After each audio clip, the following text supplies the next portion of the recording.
मैं चिल्लाता नहीं था, मैं धमकी नहीं देता था, मैं बस मुस्कुराता था। लोग मुझे सेफ समझते थे, फिर वो गायब हो जाते थे। थाईलैंड 1975। 2 यूरोपियन बैकपैकर्स बीच पर मिले, पर जिंदा नहीं। उनके पास पासपोर्ट नहीं था, उनका नाम भी कंफर्म नहीं था, और मैं तब तक उनका दोस्त बन चुका था। मेरा नाम है चार्ल्स सोभराज। लोग मुझे कहते हैं द सर्पेंट। मेरा जन्म वियतनाम में हुआ था, 1944। माँ वियतनामीज, बाप इंडियन, पर मैं किसी का नहीं था। ना पूरा एशियन, ना पूरा यूरोपियन। बचपन से समझ गया था, अगर तुम बिलोंग नहीं करते तो तुम कंट्रोल करते हो। मैं ऑब्जर्व करता था, लोग क्या चाहते हैं? एक्सेप्टेंस, एडवेंचर, वैलिडेशन, और मैं वो सब बन सकता था। मैं एक इंसान नहीं था, मैं एक रिफ्लेक्शन था। 1960, फ्रांस।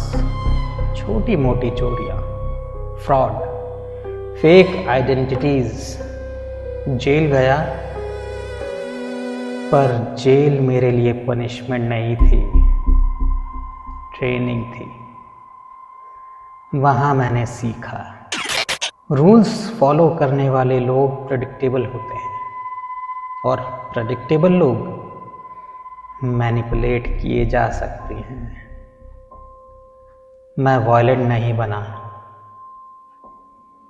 मैं इनविजिबल बना। पर 1970s में मैंने सिर्फ पैसा नहीं चुराया, मैंने आइडेंटिटीज चुरानी शुरू की, और फिर जिंदगियां। 1975, Bangkok, hippie trail, young backpackers, Europe से एशिया तक स्पिरिचुअल जर्नी पर। Lonely, trusting, excited, perfect. मैं उनका गाइड बनता था, उन्हें स्टे दिलाता था, पार्टी ऑर्गेनाइज करता था, उन्हें सेफ फील करवाता था। फिर उनके पासपोर्ट्स मेरे पास होते थे, उनके नाम मेरे पास होते थे। कई लोग बीमार पड़े, कई लोग कभी वापस घर नहीं गए। Dutch couple, French travellers, Americans, different countries, same pattern. पर मैं केयरफुल था, मैं जल्दी नहीं करता था, ट्रस्ट बिल्ड करता था, डिपेंडेंसी क्रिएट करता था, फिर कंट्रोल। पुलिस को लगा ये एक्सीडेंट्स हैं, पर एक चीज रिपीट हो रही थी। विक्टिम्स के पास पासपोर्ट नहीं होता था, और मैं हर जगह किसी और नाम से होता था। 1975, बैंकॉक। पुलिस फाइल्स खुल रही थी। एक डच कपल, एक फ्रेंच ट्रैवलर, एक अमेरिकन बैकपैकर, अलग अलग nationalities, same pattern. Passport missing, identity blurred, और एक नाम धीरे धीरे ऊपर आ रहा था, मेरा। पर प्रॉब्लम ये थी, मैं कभी एक जगह रुकता नहीं था। थाईलैंड को लगा मैं नेपाल भाग गया, नेपाल को लगा मैं इंडिया में, और इंडिया को लगा मैं मलेशिया क्रॉस कर चुका हूँ। हर कंट्री सोच रही थी कि नेक्स्ट कंट्री हैंडल करेगी, और तब तक मैं ऑलरेडी नेक्स्ट बॉर्डर क्रॉस कर चुका होता था। मैं सिर्फ ट्रैवल नहीं कर रहा था, मैं डिसअपीयर हो रहा था।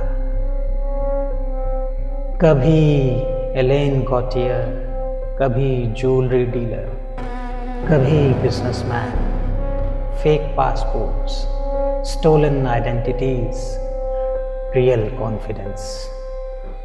इंटरपोल अलर्ट हो चुका था, पर इंटरपोल को फेस नहीं मिल रहा था, उन्हें पैटर्न मिल रहा था।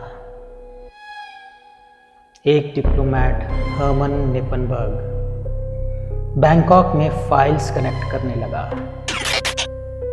2 मिसिंग टूरिस्ट्स, एक जली हुई बॉडी रिपोर्ट, एक stolen passport trail. Dots connect होने लगे और पहली बार गेम पर्सनल हो गया। अब ये सिर्फ लोकल क्राइम नहीं था, ये इंटरनेशनल एम्बैरेसमेंट बन रहा था।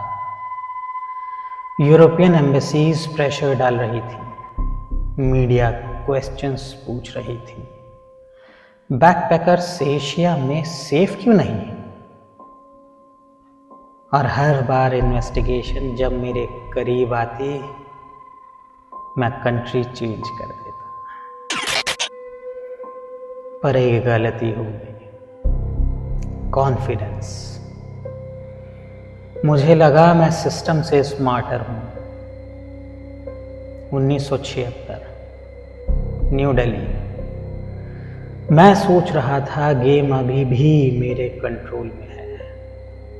Fake names, fake passports, new circle of foreigners, और एक गैदरिंग, एक और फ्रेंडली होस्ट। पर इस बार कुछ लोग अचानक बीमार पड़ गए। पुलिस को कॉल किया गया, रूटीन इंक्वायरी, बस रूटीन। मैं शांत था, मैं हमेशा शांत रहता था, पर इस बार एक चीज अलग थी। अथॉरिटीज ऑलरेडी अलर्ट थी। थाईलैंड का pressure, embassy complaints, Interpol communication. मेरा नाम उनके सिस्टम में पहले से एग्जिस्ट करता था। जब उन्होंने डॉक्यूमेंट्स चेक किए, स्टोरीज मैच नहीं हुई, डेट्स अलाइन नहीं, और पहली बार मेरी स्माइल काम नहीं आई। अरेस्ट, हथकड़ियां, मीडिया को एक हेडलाइन मिली, international conman caught in India. पर मेरे लिए ये अंत नहीं था, ये स्टेज चेंज था। तिहाड़ जेल, ऊंची दीवारें, लोहे के दरवाजे, गार्ड्स। लोग सोचते हैं जेल आइसोलेशन होती है, मेरे लिए जेल ऑडियंस थी। मैं गार्ड से बात करता था, ऑफिशियल्स को इम्प्रेस करता था, इंटरव्यू रिक्वेस्ट्स एक्सेप्ट करता था। मैं विक्टिम नहीं बना, मैं कैरेक्टर बना। फिर मैंने एक मूव किया, कैलकुलेटेड, रिस्की, टेम्पररी फ्रीडम, एक एस्केप अटेम्प्ट, जिससे सिस्टम शर्मिंदा हुआ। पर सच ये है, वो आज़ादी परमानेंट नहीं थी, मैं फिर पकड़ा गया और इस बार सिस्टम ने मुझे लाइटली लेना बंद कर दिया। जेल के अंदर समय स्लो होता है पर माइंड फास्ट होता है। मैं ऑब्जर्व करता रहा, कौन एम्बिशियस है, कौन केयरलेस है, कौन अटेंशन चाहता है। गेम खत्म नहीं हुआ था, बस बोर्ड चेंज हो गया था। लोग सोचते हैं अरेस्ट हार होती है, पर मेरे लिए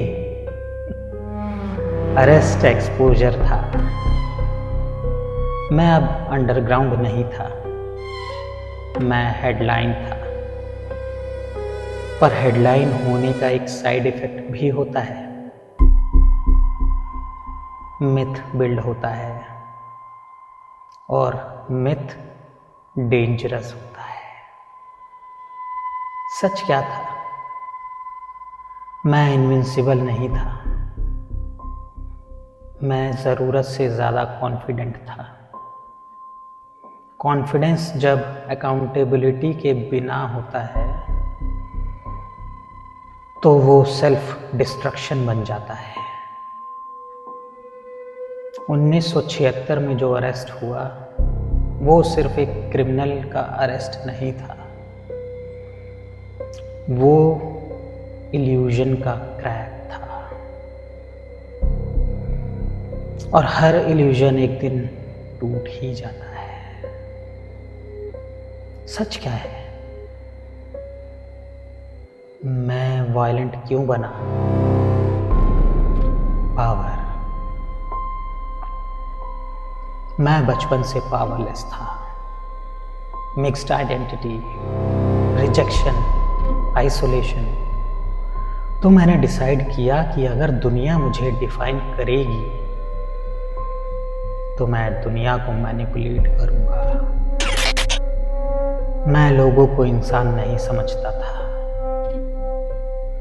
मैं उनकी ज़रूरतें देखता था। किसी को एडवेंचर चाहिए, किसी को रोमांस, किसी को प्रोटेक्शन। मैं बस वही मास्क पहन लेता था। फर्क समझो, इमोशन फील करना और इमोशन यूज करना दो अलग अलग चीजें हैं, और मैं उसे यूज करता था। सालों बीत गए, देश बदल गए, मैं बूढ़ा हो गया। लोग मुझे डॉक्यूमेंट्री का सब्जेक्ट बना देते थे, पर मैं लेजेंड नहीं हूं, मैं एक वार्निंग हूं। हर चार्मिंग इंसान अच्छा नहीं होता, हर शांत आवाज ट्रस्टवर्दी नहीं होती। मैनिपुलेटर्स चिल्लाते नहीं हैं, वो फुसफुसाते हैं। आज लोग पूछते हैं, क्या तुम्हें पछतावा है? पछतावा इमोशन होता है और मैं इमोशंस को समझता था, फील नहीं करता था। पर एक बात सच है, क्राइम कभी ग्लैमरस नहीं होता, मैनिपुलेशन कभी पावर नहीं होती।